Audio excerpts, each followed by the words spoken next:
Нар жаргах үед Галил нутгийн толгод дээр Херон хатаагүй байсан зүлгэн дээр байв. Шавнар тойрог болон сууцгааж бүгдийнх нь харц Есүс рүү чиглэсэн байлаа. Иймээс та нар ингэж залбир. Шавнар чин сэтгэлийн харцтайгаар чагнаж байв. Учир нь тэд хэрхэн залбирхаа мэдэхгүй байлаа. Есүсийн дуу хоолой зөөлөн бөгөөд дулаан байв. Тэнгэрт буй бидний эцэг минь. Таны нэр ариун байг. Таны хаанчлал ирэг.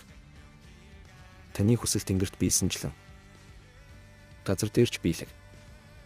Өдөр тутмын талхыг маань өнөөдөр бидэнд өгөөч. Бидний үр төлөөсийг өршөөгөөч.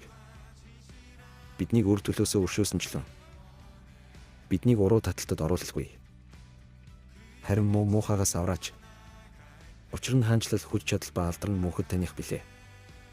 Амин. Энэхүү залбирал буюу эзний залбирал бол төгс залбирал юм.